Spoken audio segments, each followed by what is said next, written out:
Welcome to the Vital Spirit podcast. I'm Dr. Kelly Livingston, a naturopathic physician and your guide to a new health reality, one that connects body, mind, and spirit. Together, we'll dive deep into the art and science of holistic healing.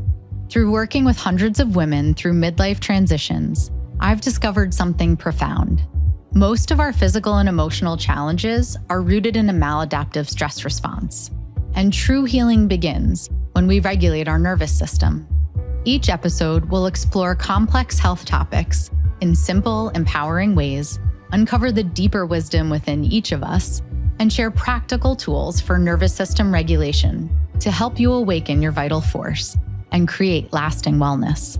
So, if you're ready to reconnect with yourself, your health, and your purpose, let's begin this journey together so you can experience life more fully human and deeply healed.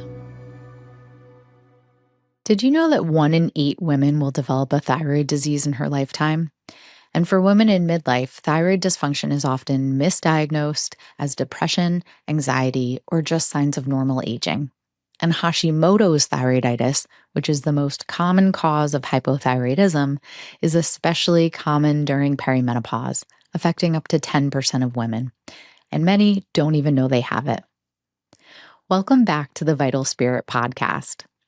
I'm Dr. Kelly Livingston, and today we're diving into a topic that affects so many women in their 40s and 50s, and certainly women before that age and after. But it's often misunderstood, overlooked, or dismissed, and that's thyroid health. Here's the thing. Perimenopause and hypothyroidism share a lot of symptoms: fatigue, cold intolerance, brain fog, hair thinning, mood swings, anxiety, low libido, depression, weight gain can be signs of either or both. So if you've been told that your labs are normal but you still feel off, you deserve a deeper dive into your thyroid health. That brings me to T3. If you don't listen to any more of this podcast, or if you forget everything else that I say, remember this. You want to look at your T3 levels, not just your TSH or thyroid stimulating hormone. I will explain what that means in just a minute, because many of the symptoms that I listed are actually signs that your cells are not getting enough T3. This isn't just about what's in your blood. It's about what's reaching your mitochondria. T3 is a cellular issue. And if your body is inflamed, under stress, or lacking in key nutrients, then your cells may be blocking your thyroid from working properly. And that's why you can have normal labs and still feel awful. Chronic stress and elevated cortisol, which we've talked about in previous episodes, can directly impair this process. Cortisol in and of itself reduces the conversion of T4 to T3, disrupting thyroid receptor sensitivity and contributing to inflammation, which creates even more cellular resistance. And 20% of the conversion of T4 to T3 happens in the gut, and a significant portion of that in the liver. So if your gut is inflamed, you're constipated or bloated or impacted by SIBO or dysbiosis, which we've talked all about in previous episodes, then this conversion gets impaired. Constipation also means slower clearance of hormones and toxins, which further disrupt thyroid and estrogen balance. So if you're dealing with bloating, irregular bowel movements, or chronic GI symptoms, then your thyroid might be taking a hit too. So you can always go back and listen to some of those episodes on the gut hormone connection or on the HPA axis and our stress response. But today is all about the thyroid. In this episode, we're going to explore the real story behind thyroid symptoms in midlife and how I address it through the Vital Spirit method. We'll cover labs, root causes, Hashimoto's, Graves' disease, prescription hormone support, and of course, emotional, cellular, and spiritual side of thyroid healing too. And because thyroid doesn't exist in isolation, we'll talk about how nervous system regulation, trauma, gut health, mitochondrial repair, and environmental safety are the foundations that make hormone healing possible. Thyroid is probably one of my favorite things to work on with women because you can feel so much better And oftentimes, it's just that you haven't been told that your thyroid is under functioning. So stick around and make sure you have a pen and paper, or you can go back and download my lab interpretation guide from last episode. And you can follow along looking at your own labs, or make sure that you ask your physician to order these labs for you. So, first of all, what is the thyroid? The thyroid is a small butterfly shaped gland. It's located at the base of your neck and it plays a powerful role. It produces T4 and T3 hormones that regulate metabolism, energy, temperature, mental clarity, and your mood. It's directed by the pituitary gland via TSH, or thyroid stimulating hormone. So, when I describe this communication pathway to patients, I like to say that you can think about it as a negative feedback loop, or kind of like the thermostat in your house. So, your brain is going to send messages to your thyroid gland saying to make more thyroid hormone. TSH is the message coming from your brain to your thyroid gland. If you don't have enough of that active T3, so if your body needs more, it's going to say to your brain, hey, I need more. And what that's going to do is raise TSH. So when we're really just doing an initial screening of whether or not your thyroid is functioning well, we'll often look at TSH to see, is TSH going up? Is thyroid stimulating hormone going up because the body doesn't have enough? Now, during perimenopause, the thyroid gland becomes more vulnerable. Fluctuating estrogen and progesterone impact hormone conversion and transport. At the same time, stress raises cortisol, which can suppress thyroid output and conversion. Similarly, sleep issues, which are so common during perimenopause, we've talked all about those, gut changes and inflammation are also contributing. So it's kind of like the perfect storm. Your nervous system sets the tone for all endocrine function. So when you're in chronic fight or flight or stuck in freeze, your body deprioritizes metabolism. It slows down thyroid output and it blocks hormone conversion. The really important key point here is that most doctors only test that TSH, or thyroid stimulating hormone, but that's like checking the thermostat without knowing if the heat is even working. So here's what I test through my Vital Spirit method. Yes, TSH, that thyroid stimulating hormone, as I talked about in the previous episode on labs, and as I talk about in my lab interpretation guide, TSH has a really wide window conventionally. So in Quest Labs, for example, we'll say that a normal TSH is a 0.5 to a 4.5. That's a huge range. I actually really see that women feel much better when their TSH is between about a 1 and a 2. Yes, that will vary for everyone, but that tends to be my optimal sweet spot. Now, again, that TSH is the brain's signal to the thyroid. High means underactive thyroid and low means overactive thyroid. But by itself, it's a very incomplete picture. Next, we have free T4. So I did talk about this in another episode as well. And free T4 is actually the inactive form of your thyroid hormone. It's a storage hormone that needs to be converted to T3 to be active. And then free T3 is your active thyroid hormone that your cells are actually using. So low free T3 is going to lead to brain fog, fatigue, low mood. So again, you don't just want to test your TSH. And even if you are looking at your TSH, you want to look at the optimal ranges around a 1 to a 2. And you really want to make sure that you also at least are looking at T3 as well. T3 and T4 regulate the rate at which your cells produce energy. So many women in perimenopause come struggling with energy. They influence how efficiently your mitochondria convert nutrients into ATP, which is the energy currency of your body. This affects every single system, including heart rate, temperature regulation, digestion, brain function, and how quickly you burn or store calories. So when thyroid hormones are low or not working at the cellular level, then your entire system slows down. That's why symptoms like fatigue, cold hands and feet, constipation or slow transit time, and weight gain are so common in hypothyroidism.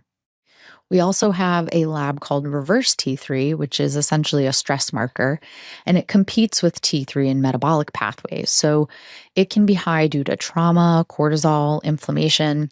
It's an inactive form of thyroid hormone that's competing with T3 for metabolism and transport pathways, which then potentially is reducing the T3 effectiveness at a tissue level. And remember, everything is about levels of T3, the active thyroid hormone in the body.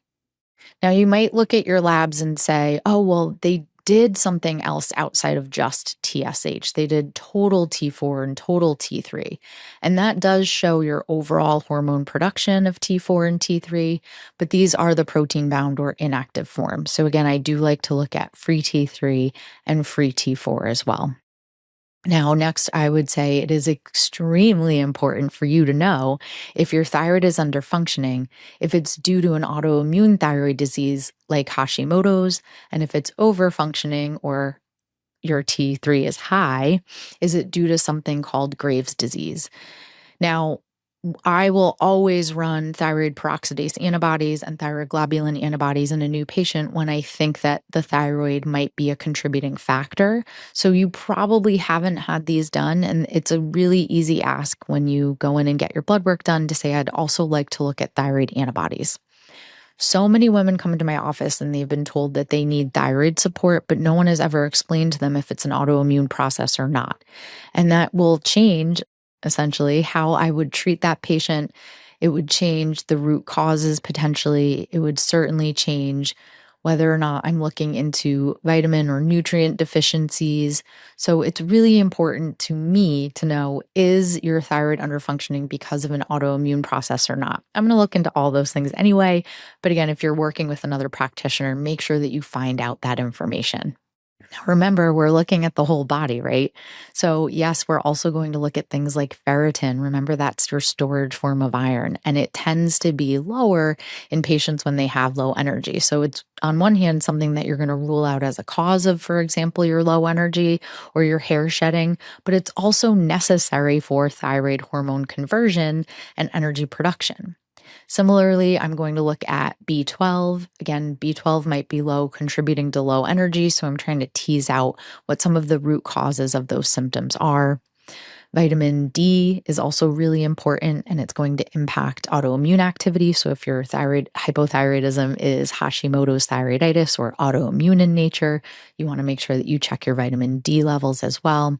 And then some more functional markers such as your cortisol curve showing your daily stress patterns and certainly blood sugar markers as well. So fasting glucose, fasting insulin, hemoglobin A1C, chronic blood sugar issues are definitely going to impact hormone production as well as those GI labs, right? So I do like to run a stool test where I'm looking at dysbiosis, any potential pathogens, any sort of elevated intestinal permeability or inflammation in the gut. All of these are going to impact hormone conversion. Remember, your T3 is converted in the liver and gut health is going to impact this process.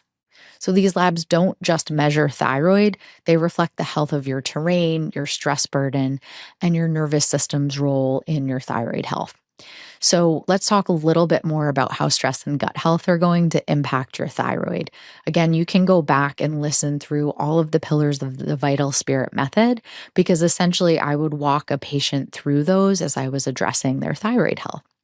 Remember, cortisol, your primary stress hormone, plays a huge role in thyroid function. When it's chronically elevated, it signals your body to slow down metabolism. We've talked a little bit about the cell danger response, for example, but you're not going to be metabolizing and producing energy and dealing with certain functions of the body when you're chronically in a state of fight or flight and getting ready to fight or run from that bear, right? So elevated cortisol is going to increase reverse T3. It's going to decrease conversion of T4 to T3. So you will have less of that active thyroid hormone, and it's going to make thyroid receptors less responsive, even when there's enough of the thyroid hormone going around. In other words, high cortisol can create a functional hypothyroid state, even if labs look normal. Now let's talk about the gut. About 20% of your conversion of T4 to T3 happens in the gut with the help of a healthy gut, bacteria, and liver enzymes. So you can imagine if you're constipated or have dysbiosis or SIBO, it can impair this process. So poor motility is going to slow down your gut transit time, right? And that might actually impact your thyroid. But vice versa, when you have low thyroid, it's going to slow down your gut. So, part of the process of working with me is kind of teasing out what came first and addressing those root causes. This is why in my practice, when women show up with thyroid symptoms, I'm always asking, are you pooping every day? Are you bloated or gassy? Do you have food sensitivities? These aren't side issues. They're central to restoring thyroid vitality. And thyroid health is essential to gut health. Remember, it's all connected.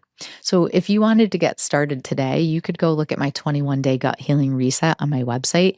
And that's a great place for anyone with thyroid issues to start. There's so much research on how the gut microbiome directly impacts thyroid hormone conversion. Remember T4 to T3, how strains in our gut like Lactobacillus reuteri improve enzyme activity for T3 activation, how our short chain fatty acids that we've talked about before, like butyrate, improve thyroid hormone receptor sensitivity and immune modulation. And I work a lot on neuroinflammation when I'm working on women's health. And often this is caused by gut issues or toxin exposure and will impair that hypothalamic pituitary axis, which is signaling to the thyroid. And it will contribute to fatigue, anxiety, and essentially hormonal chaos when we're inflamed. As you can imagine, the most important thing to me to figure out when a patient comes in and they have symptoms of hypothyroidism is what is causing it. So first things first is your thyroid under functioning, right? So that thorough lab workup where we're looking at all of the thyroid labs as well as the things that might influence our thyroid and some of those root causes that we're going to consider that might be impacting conversion of T4 to T3. So, for example, nutrient deficiencies. So, I will typically run, again, that micronutrient panel that I've mentioned before.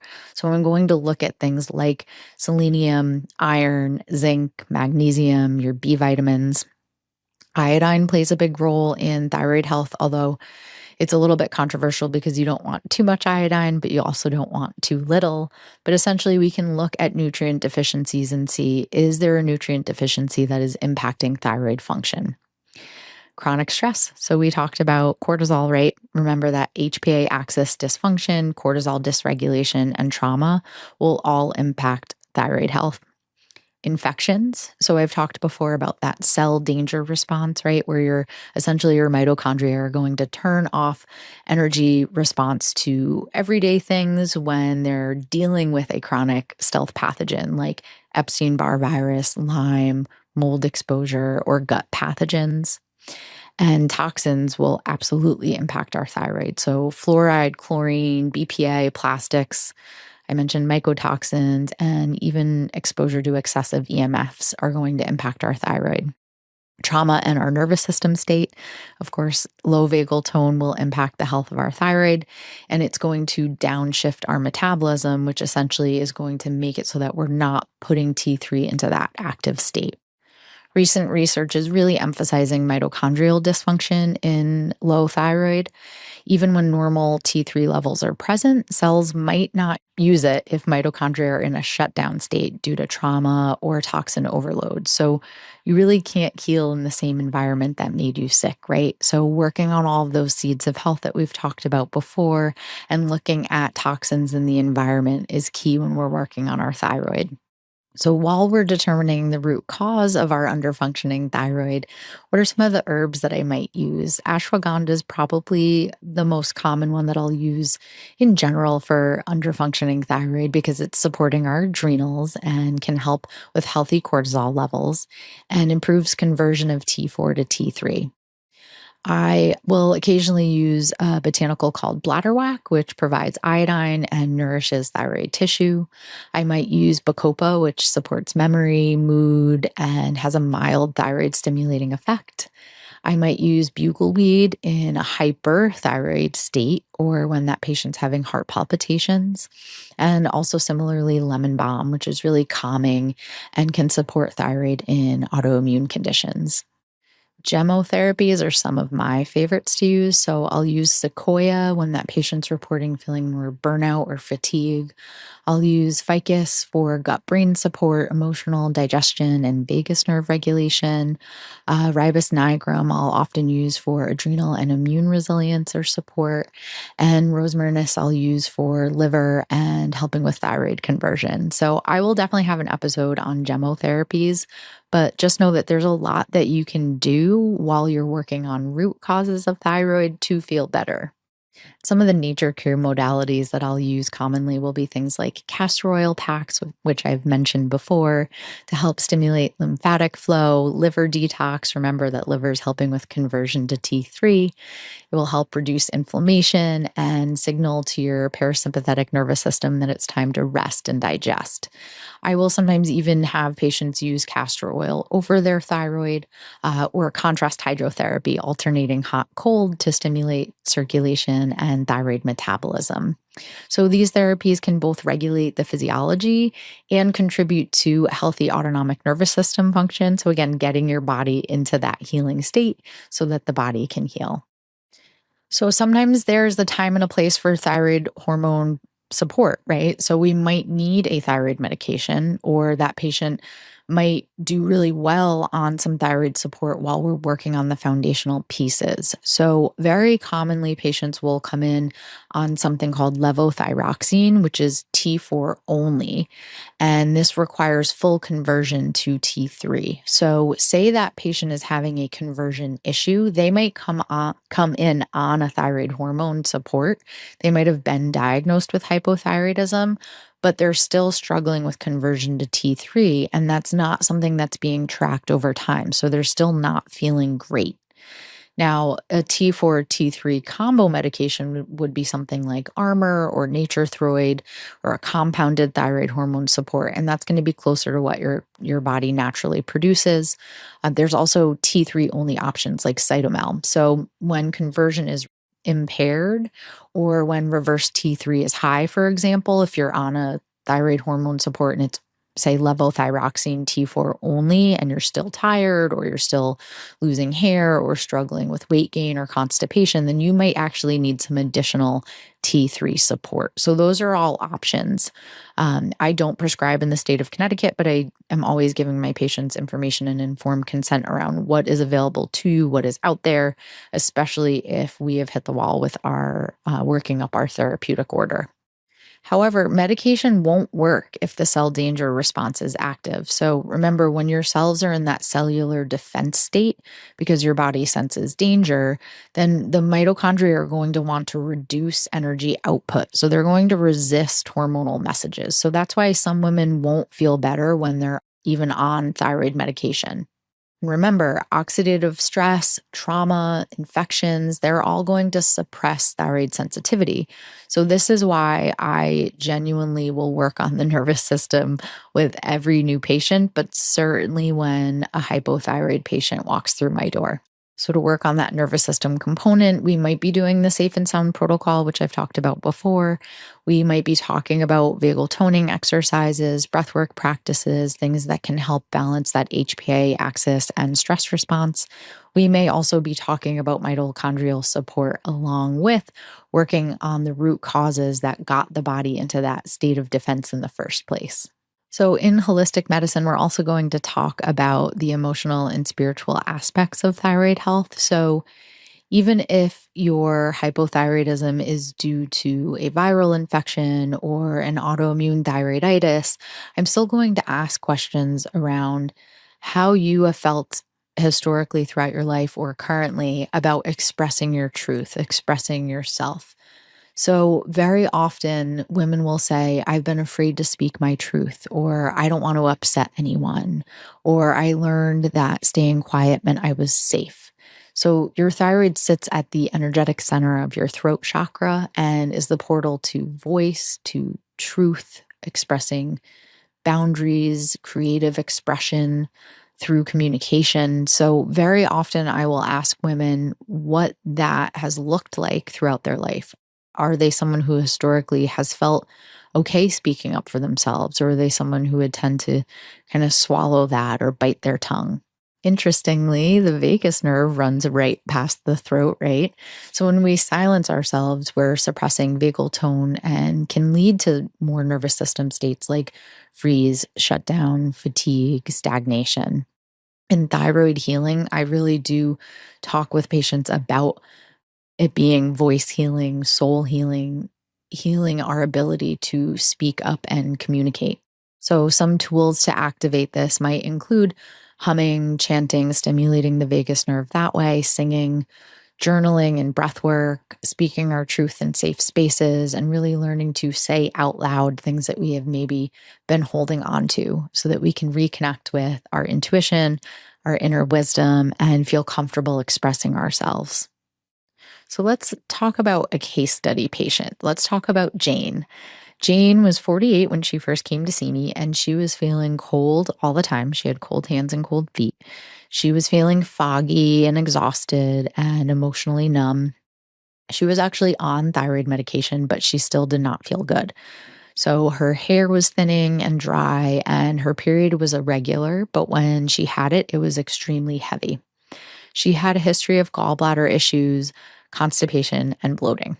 So remember, when I'm working with patients, I'm going to work through those four pillars, right? So we talked about the gut brain axis, we've talked about the HPA axis, stress and resilience, hormones and neurotransmitters, hair, skin, nails, and spirit. So I might know that Jane wants her hair to stop falling out. I might know that that's potentially a thyroid issue. I might also know that all healing starts in the gut. So first things first is I'm going to run some labs and we're going to start to look at the gut brain axis, especially because thyroid conversion to T3 happens in the gut, right? So even though she was on a thyroid medication, she wasn't feeling well. And so I'm going to make sure that we optimize that gut brain axis. So sure enough, we run her labs. And she had really low ferritin, that storage form of iron. Her ferritin was a 9. She also was low in, when I ran a micronutrient panel, she was low in CoQ10 and vitamin A. So without adequate iron stores, she was not converting her T4 to T3. So her metabolism was blocked at the cellular level. And this was also causing hair loss and heavy periods. So, as we're weaving through the gut brain axis and her stress response and looking at hormones and improving hair, skin, nails, and spirit, you can really see how all of these things are connected. So, it's not just about giving her T4, giving her a thyroid medication. It's looking at all of these connecting organ systems and how they're impacting how she feels as a whole. So immediately I started to gently support iron using a heme form of iron that was absorbable for her with some vitamin C and liver support. I was also supporting her gut absorption and bile production. So, because she was low in some of those fat soluble vitamins, it was really important for me to make sure that she was able to break fat down to digest and absorb those vitamins and nutrients. We also utilized some B12, vitamin D, and that depleted CoQ10, which were huge for her energy. She felt a difference pretty quickly just supporting some of those depleted nutrients. And some of those nutrients were impacting the conversion of her thyroid hormone T4 to T3. We also used castor oil packs and hydrotherapy. They were woven in at the end of her day as part of her mindfulness practices, and they were a great time for her to do some breath work. And we focused on nervous system health with the Safe and Sound protocol, some heart math practices, and again, breathwork practices specifically around speaking her truth and expressing herself. Within 3 months, her energy had returned, her hair loss had stopped, and she started growing more hair. She was really happy with that. And she started to feel like herself again. And it wasn't just her thyroid, it was her terrain. And this is so common. Thyroid is something that can be really simple. I know I'm talking about a lot of labs and root causes and different things we can do, but when you figure out what is going on with your thyroid and your thyroid is really controlling metabolism, energy, brain fog, mental clarity, right? It's amazing how good you can feel with some minor adjustments. If you want to get started on things that will support your thyroid at home today, first things first is figure out, have I ever had a full thyroid panel run? That is not just TSH, thyroid stimulating hormone. That is also looking at total and free T3, and free T4. It's also looking at thyroid antibodies, thyroid globulin antibodies, and thyroid peroxidase antibodies. Do you have autoimmune Hashimoto's thyroiditis, or are you just deficient in zinc or iron and your thyroid is not converting? These are really, really important pieces of information for you to have. So once you've looked into your labs, and again, you can go back and download my lab interpretation guide, and you can listen to my previous episode all about labs. But then you can also get started on the seeds of health. The seeds of health that I started to talk about in previous episodes, and that I have a whole journal that you can download that includes those seeds of health, are the foundations to creating the conditions of health for your thyroid. So getting enough sleep, right? Prioritizing rest and downtime, making sure you're getting enough protein, fat, and fiber at your meals, taking out those inflammatory foods to optimize gut health and conversion to T3. So really using food as medicine, considering things like seaweeds and ferments and bone broth for thyroid health, working on breath work, working on nervous system regulation, exercise. All of these are going to contribute to thyroid health. So if you want to get started on your own, you can go back and listen to that episode on the seeds of health and health philosophy, and you can download that free journal and get started, and you can begin to track your thyroid hormones. If you've been told your labs are fine, but you still feel lost, confused, cold, tired, or invisible, please know you are not broken. Your body is wise. So please listen to it. If you are experiencing these symptoms and you've not had a full thyroid panel run, please do so and start working on your terrain. When we restore our terrain and create the conditions for healing, healing is inevitable. So go back and listen to those previous episodes on lab testing and download the lab testing guide and book a discovery call with me if you're ready to go deeper. Until next time, stay vital, stay rooted, and stay true to your voice. Please download, subscribe, leave a review, and share. This is legitimately what keeps this podcast going, is you sharing it with others who you think might benefit. And have a great day.